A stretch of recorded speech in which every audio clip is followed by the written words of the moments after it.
Meus amados irmãos, a paz do Senhor Jesus, toda honra, toda glória, toda adoração dadas ao nosso Deus, porque Ele é digno de todo louvor. Afinal de contas, a cada batida do nosso coração é permissão de Deus. A cada fôlego do nosso respirar é a sua misericórdia. A cada manhã que nós acordamos com vida é a sua bondade. E se nós estamos reunidos aqui nesta noite, é porque até aqui tem nos ajudado o Senhor. Por isso que Ele é digno de toda honra, de toda glória e de toda adoração. Eu quero expressar a minha gratidão a Deus pela rica oportunidade de estar com os irmãos neste culto glorioso. Há uma atmosfera de glória neste lugar. Muito obrigado, Pastor José, Pastora Lucimar, pela confiança. Que Deus abençoe o ministério, as suas vidas. Para mim é uma honra estar aqui. Tem tantos amigos, companheiros que aqui pertencem a este ministério. Meu amigo Adonias, Pastor Elcio, a missionária Nete, e tantos amigos, servos do Senhor que aqui estão. Que Deus abençoe a equipe de louvor e a minha esposa que se faz presente. Quantos querem ouvir a poderosa palavra de Deus? Aleluia!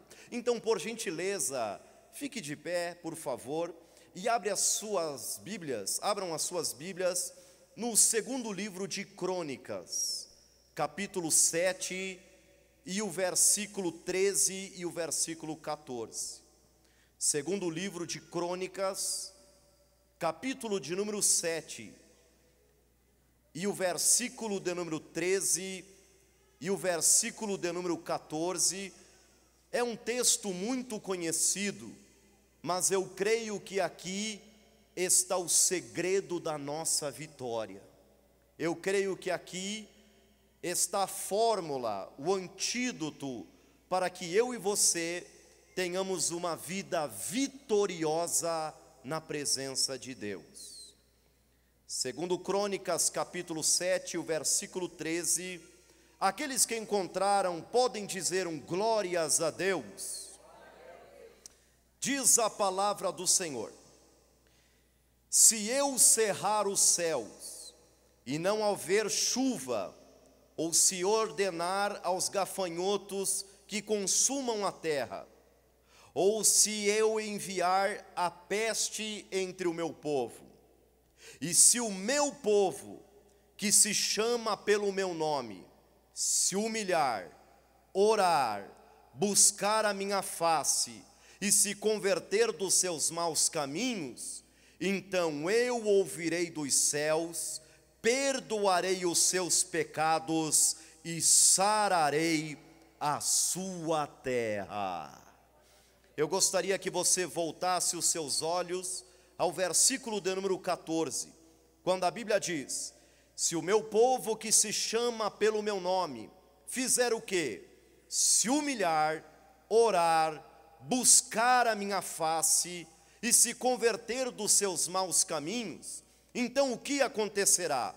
Então eu ouvirei dos céus, diz o Senhor, perdoarei os seus pecados e também sararei a sua terra. Aleluia, glórias a Deus. Assentai-vos, por gentileza.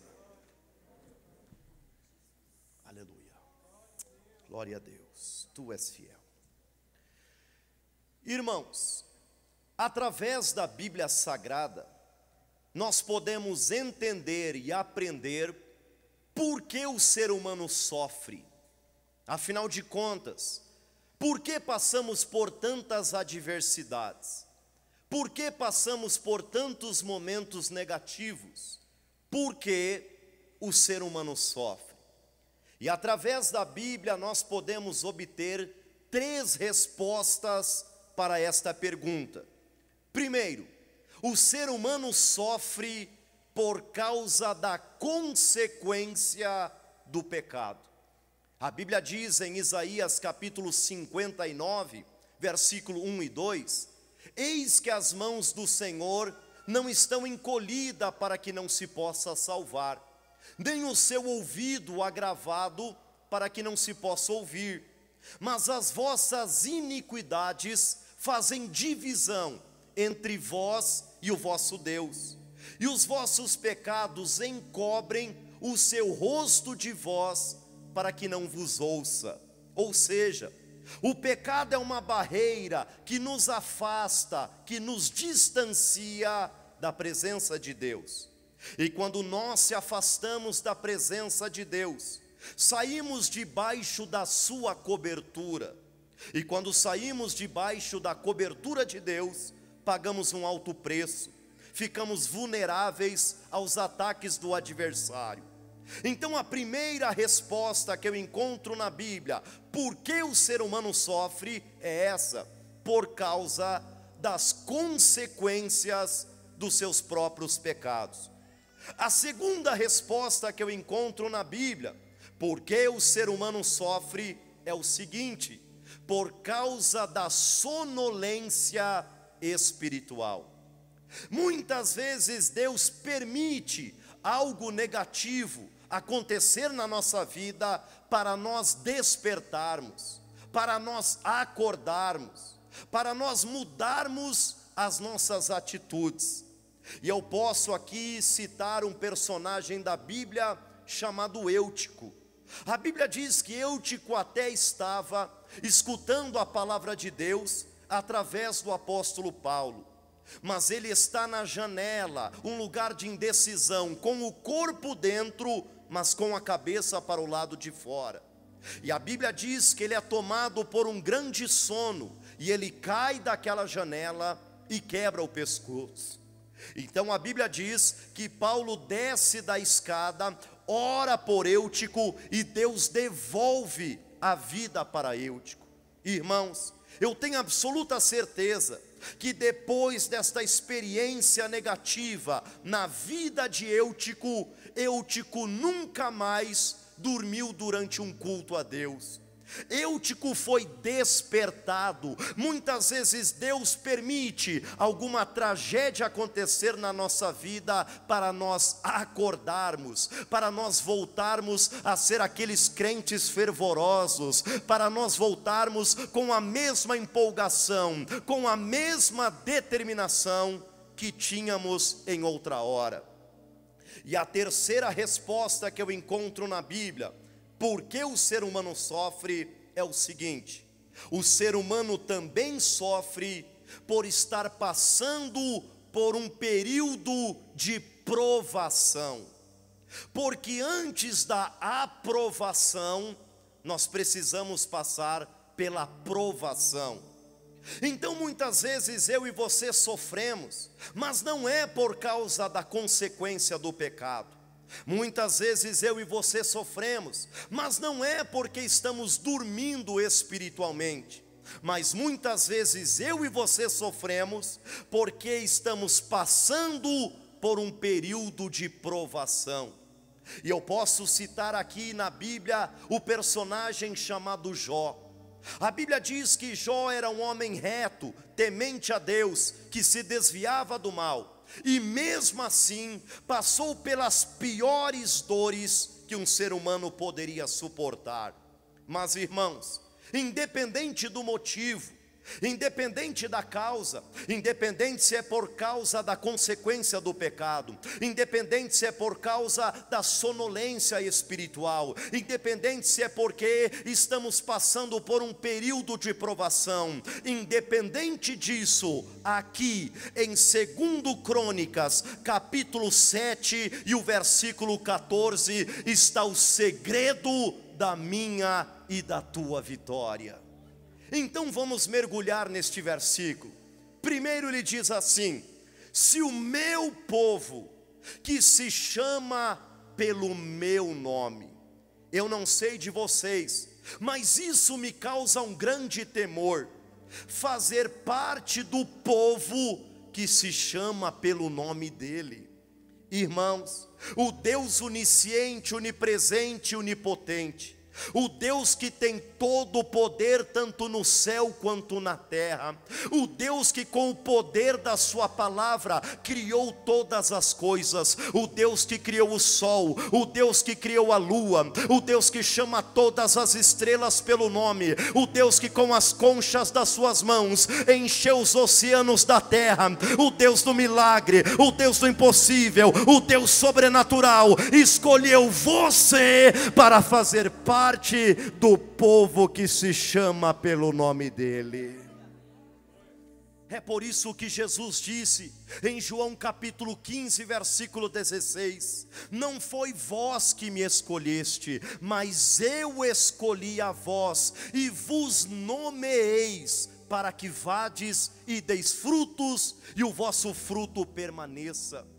Antes de nós fazermos parte deste povo, nós éramos apenas criaturas, mas a partir do momento que nós entregamos a nossa vida para Cristo, se tornamos filhos.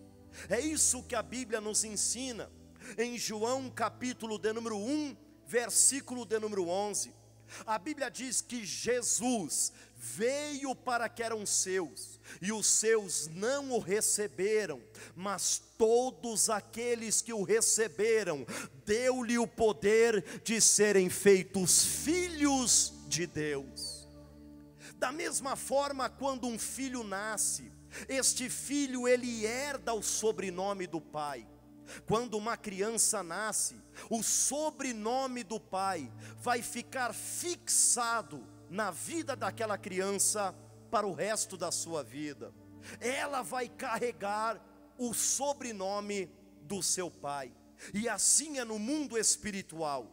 Quando nós nascemos de novo, quando nós tivemos um encontro com Cristo, quando nós nascemos espiritualmente, nós herdamos o nome de Cristo na nossa vida. É por isso que nós somos chamados de cristãos, ou seja, parecidos com Cristo, identificados com Cristo. O nome de Cristo está fixado na sua vida. Então, quando a Bíblia diz: se o meu povo, que se chama pelo meu nome, está falando com você, então levante a tua cabeça, porque você faz parte de um povo seleto, você faz parte de um povo especial, você é geração eleita, povo adquirido, sacerdócio real, luz do mundo, sal da terra. Você é embaixador de Cristo, você é templo do Espírito Santo, você faz parte do povo que se chama pelo nome dele.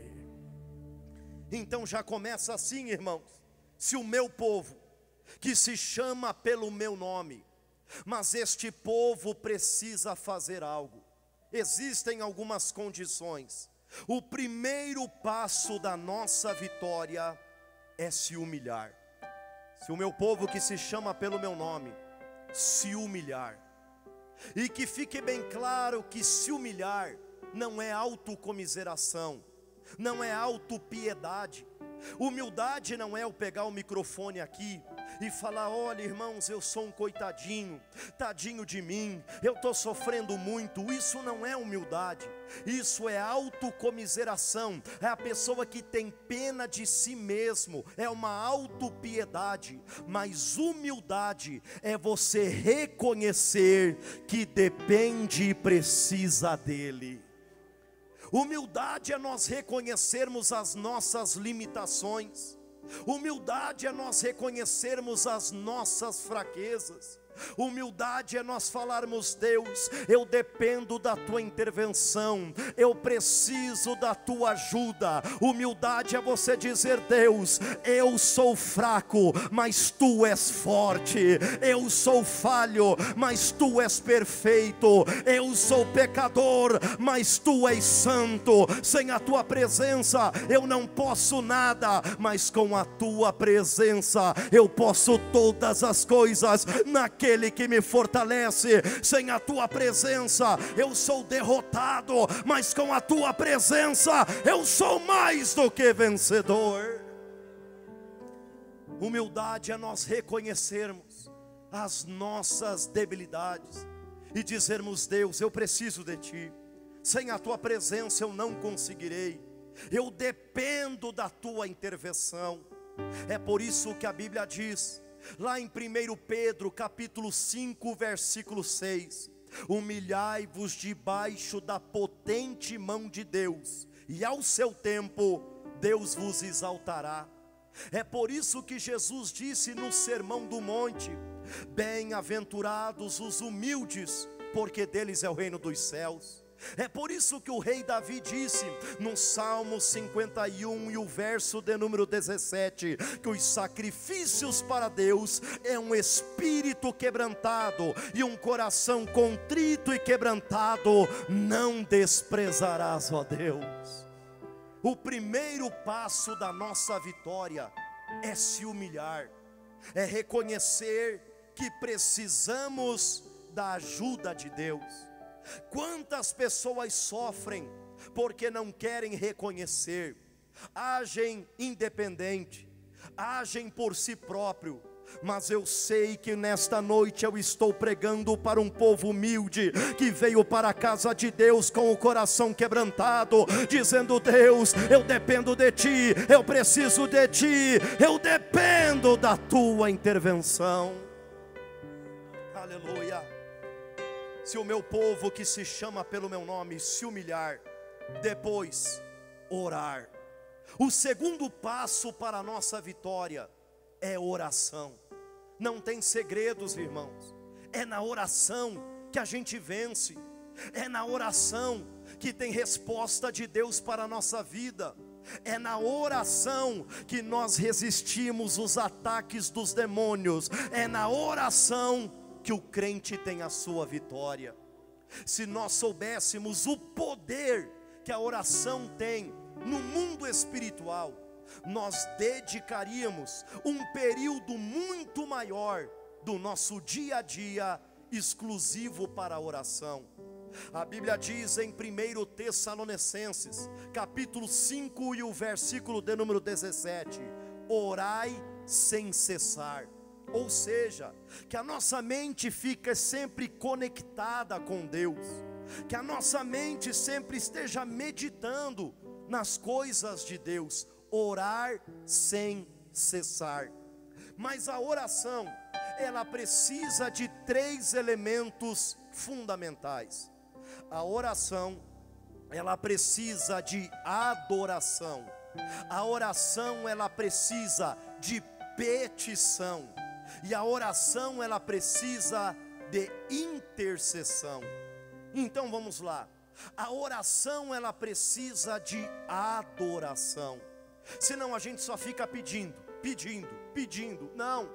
Na introdução, no começo, no início da nossa oração, é necessário a adoração. É você engrandecer e glorificar ao nome dEle. É você agradecer pelos cuidados que Ele tem dado para a nossa vida. É você dizer: Deus, eu te adoro, eu te glorifico pelo ar que eu respiro, eu te glorifico pelos teus livramentos, pela tua bondade, pela tua provisão. Eu te adoro, eu te engrandeço. Meu irmão e minha irmã, encha Deus de elogios. Deus se agrada disso. A oração, ela precisa de adoração. A oração, ela também precisa de petição. O que é isso?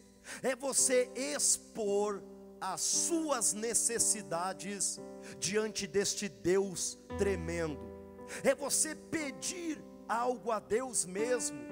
A Bíblia diz em Mateus capítulo 7 e o versículo 7: pedi e dar-se-vos-á, buscai e encontrareis, batei e abrir-se-vos-á.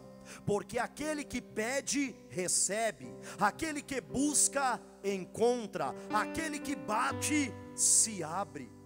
É lógico, irmãos, que o nosso pedido tem que estar de acordo com a vontade de Deus.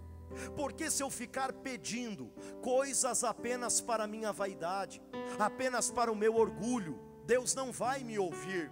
É por isso que a Bíblia diz em Tiago capítulo 4 versículo 3: pedis e não recebeis, porque pedis mal para gastardes em vossos deleites. Mas se o nosso pedido estiver alinhado de acordo com a vontade de Deus, pode ter certeza que Ele vai nos escutar, porque a Bíblia diz em 1 João capítulo 5 e o versículo 14: se pedirmos alguma coisa segundo a sua vontade, Ele nos ouvirá. Então a oração ela precisa de adoração, a oração ela precisa de petição, e a oração ela precisa de intercessão. Porque senão a nossa oração é muito egoísta. Eu só vou orar pelaquilo que me interessa, eu só vou orar pelos meus familiares, pelos meus amigos e pronto. Não, irmãos, a igreja tem uma arma poderosa em suas mãos, chamada intercessão. É nós dobrarmos o joelho e falar: Deus, sara a nossa nação, livra a nossa cidade, protege o meu bairro, abençoa o meu vizinho, abençoa aquela pessoa que de repente eu nem conheço, mas eu sei que ele está necessitando. Eu e você temos um grande dever, o dever de interceder por esta nação. Interceda. A igreja tem uma arma poderosa. Eu não quero ser nenhum fanático religioso, mas na minha concepção, a única maneira de mudar a situação da nossa nação é o poder da oração da igreja. A igreja tem uma arma poderosa. Se a igreja dobrar os joelhos e fazer uma oração segundo a vontade de Deus, uma oração num somente propósito, num só mesmo sentido, dizendo: Deus, sara a nossa nação vai impactar o resto deste mundo. Se o meu povo que se chama pelo meu nome se humilhar, orar e buscar a minha face. Há uma grande diferença entre buscar as mãos do Senhor e buscar a face do Senhor. Buscar as mãos de Deus é buscar a Ele pelaquilo que Ele pode dar, pelaquilo que Ele pode fornecer, pelaquilo que Ele pode oferecer. Buscar as mãos de Deus é apenas buscar a bênção. Buscar as mãos de Deus é apenas buscar o milagre. Mas buscar a face de Deus é buscar conhecê-lo, é buscar intimidade, é buscar aproximação, é buscar ter comunhão com este Deus Todo-Poderoso. Que eu e você não venhamos a buscar apenas o milagre, mas o dono do milagre. Que eu e você não venhamos a buscar apenas a bênção, mas aquele que é o abençoador. Eu não quero apenas as mãos de Deus, mas eu quero a face deste Deus Todo-Poderoso. Quantos estão entendendo a palavra do Senhor? É por isso que Jeremias 29, verso de número 13, a Bíblia diz: buscar-me-eis e me achareis, quando me buscardes de todo o vosso coração. Mas espera aí, irmão Peterson, como eu faço para buscar a face de Deus? Me explique isso. Irmãos, toda vez que você vem num culto maravilhoso a Deus, você está buscando a face do Senhor. Toda vez que você lê a Bíblia, você está buscando a face de Deus. Toda vez que você se aprofunda em livros concernentes ao Evangelho, você está buscando a face de Deus. Deixa eu lhe explicar algo. Quando você ora, é você que fala com Deus. Quando você lê a Bíblia, é Deus que fala com você. Quando você ora, é você que pede algo para Deus. Quando você lê a Bíblia, é Deus que pede algo para você. Quando você ora, você está buscando graça. Quando você lê a Bíblia, você está buscando conhecimento. Chegou o tempo de nós não buscarmos apenas as mãos, mas buscar intimidade profunda com esse Deus Todo-Poderoso. Olha o que diz a Bíblia no Salmo 25 e o verso 14. O segredo do Senhor, em algumas traduções está intimidade. O segredo do Senhor é para os que o temem, e Ele revelará o seu conserto.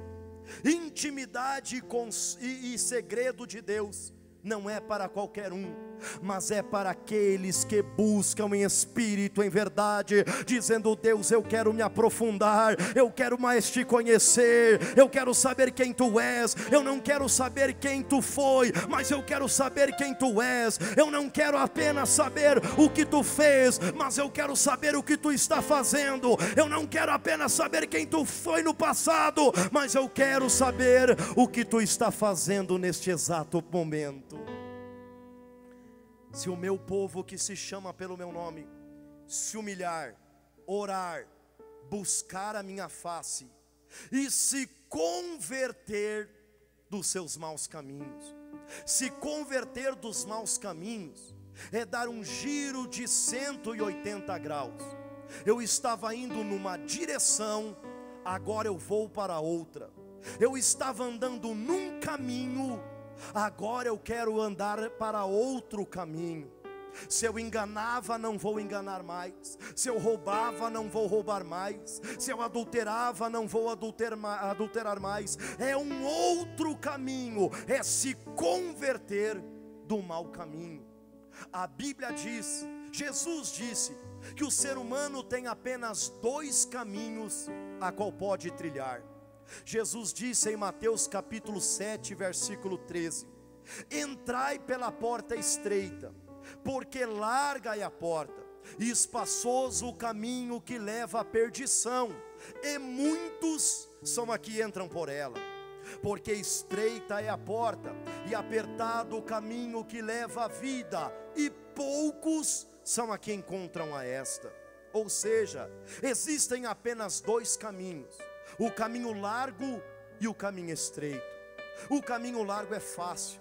O caminho largo eu falo o que eu quero, faço o que eu quero, eu me mando. Sabe por que que a maioria prefere o caminho largo? Porque além de ele não exigir nada, ele é mais fácil, tem o maior número de companhia. Agora o caminho estreito é para poucos. O caminho estreito é para poucos corajosos. O caminho estreito, ele é mais difícil, ele é mais apertado. Por quê? Porque ele exige santidade, ele exige justiça, ele exige verdade. Mas é o caminho estreito que vai te levar para o céu. É o caminho estreito que vai te levar para as tuas vitórias. É o caminho estreito que vai te levar para as tuas conquistas. Se converter dos maus caminhos. Provérbios capítulo 16, versículo 25. A Bíblia diz que há caminhos que parecem direito ao homem, mas que no final levam para a morte.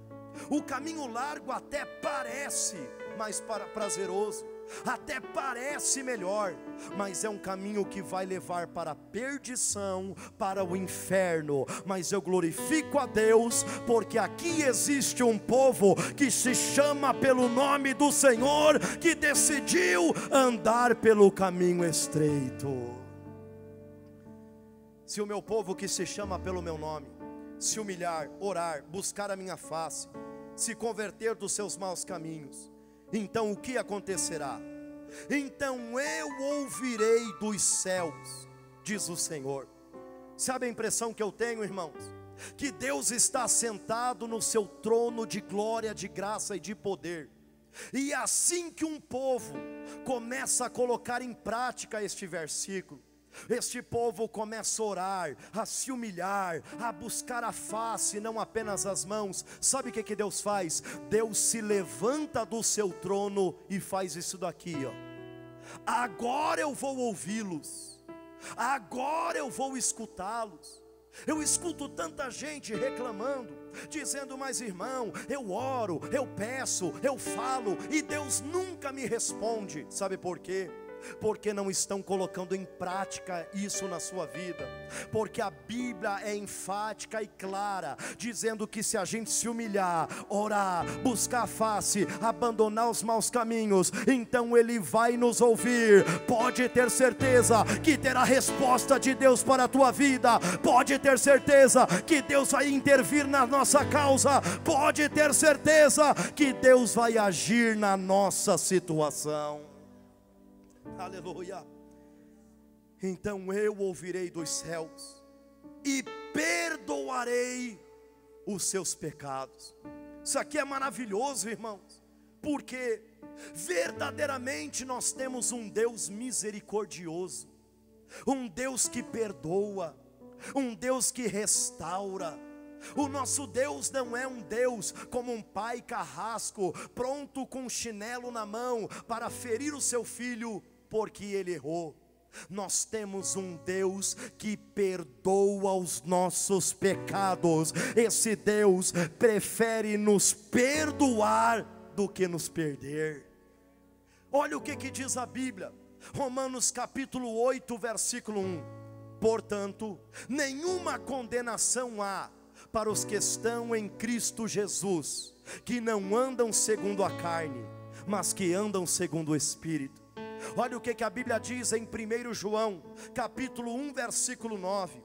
Esta é a confiança que temos nele, que se confessarmos nossos pecados, Ele é fiel e justo para nos purificar e nos perdoar os pecados. Olha o que diz a Bíblia em 1 João capítulo 2, versículo 1. Olha o amor de Deus. Meus filhinhos, tenho-vos escrito isso para que não pequeis, mas se pecar, nós temos um advogado para com o Pai, Jesus Cristo, o justo. Deus está dizendo: eu quero que você não peque, mas se você pecar, nem tudo está perdido, você ainda tem um advogado. Se o diabo é o teu acusador, Jesus Cristo é o teu advogado. Oh, aleluia. É a Bíblia que diz, não sou eu. Isaías capítulo 1, versículo 18. Por mais que os vossos pecados sejam vermelhos como a escarlata, eu os tornarei branco como a neve. Por mais que eles sejam vermelhos como o carmesim, eu os tornarei como a branca lã.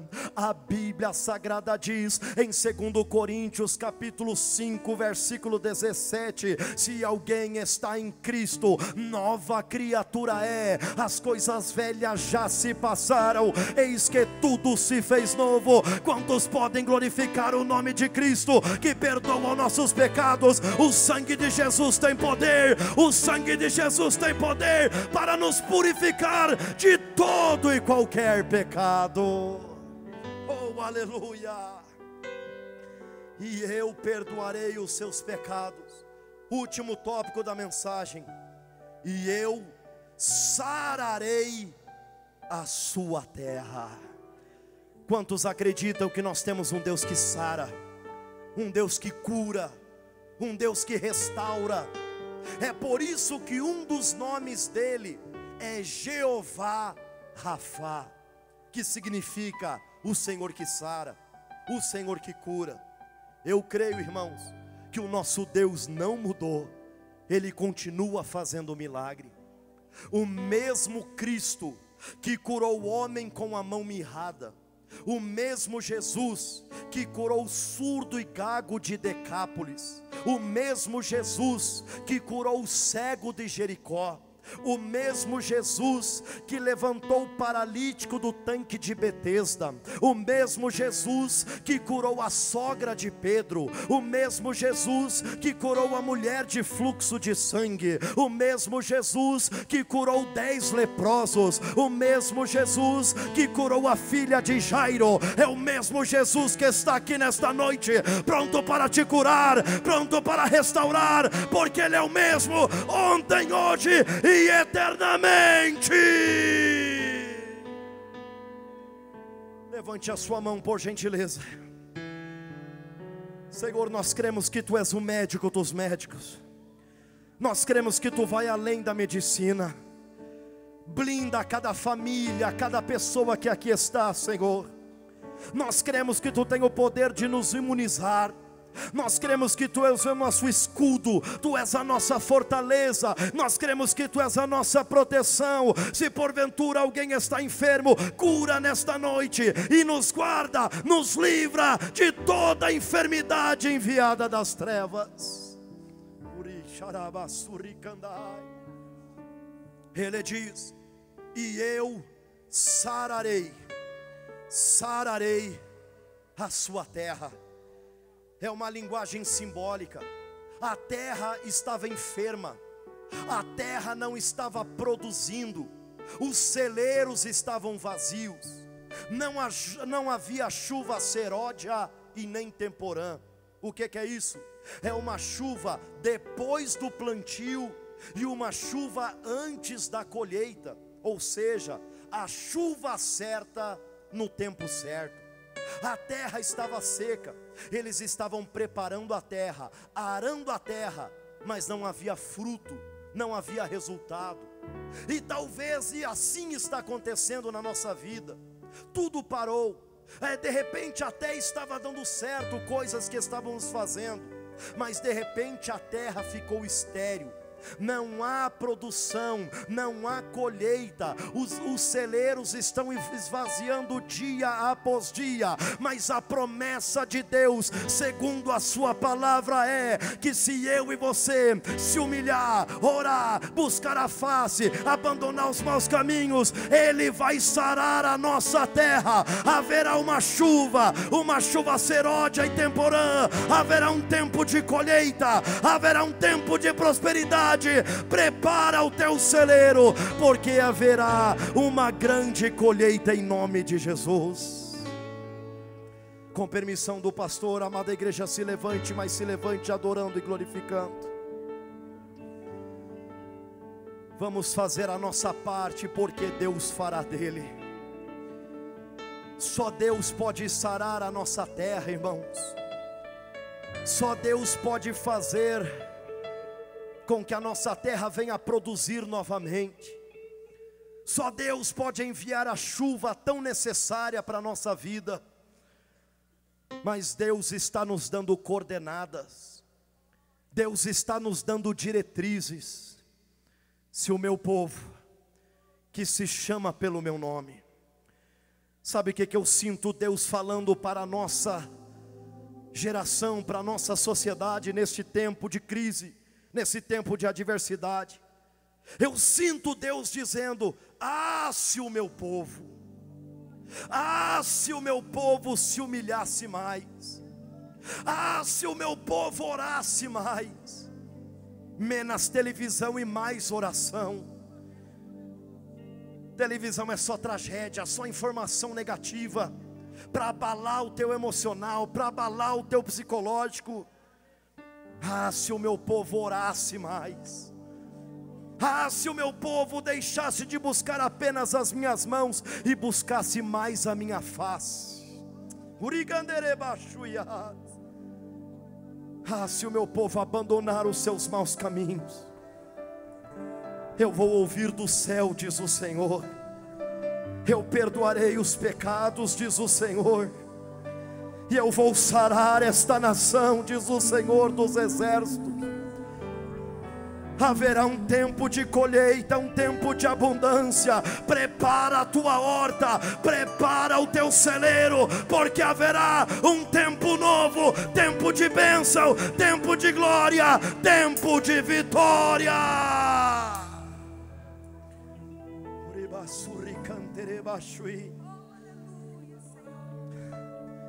Eu gostaria de passar um tempo com você aqui orando, colocando em prática isso que nós escutamos.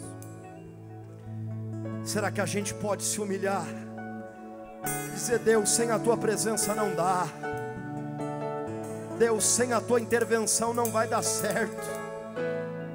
Entra governo, sai governo, entra homem, sai homem, não vai dar certo. Sem a tua intervenção não vai dar. A gente precisa de ti, Senhor. A gente precisa da tua ajuda. A gente precisa da tua presença. Nós se humilhamos, nós se quebrantamos. Ah, Deus, somos totalmente dependentes de Ti. Perdoa os nossos pecados, perdoa a nossa negligência, perdoa a nossa preguiça de fazer a Tua obra, perdoa a nossa sonolência. Queremos abandonar os maus caminhos. Queremos, Senhor Deus, um tempo de chuva, um tempo de graça, um tempo de glória.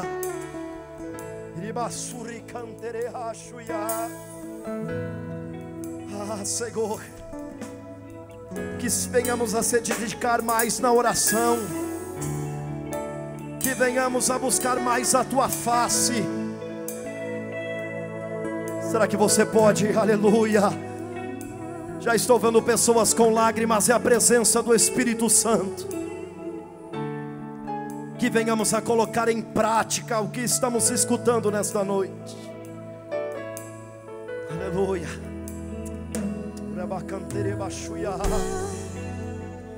Estás aqui, tocando os corações. Te adorarei, te adorarei. Estás aqui, mudando destinos. Te adorarei, te adorarei. Estás aqui, operando milagres. Te adorarei, Sara a nossa te terra, adorarei. Senhor. Sara a nossa nação, Senhor. Estás aqui, Sara nossos familiares, transformando Senhor. nossas vidas. Te adorarei, Sara, Senhor. te adorarei. Sara o Brasil, Senhor. Meu Deus é Deus de milagres, Deus de promessas, caminho no deserto, luz na escuridão. Meu Deus, este é quem Tu és.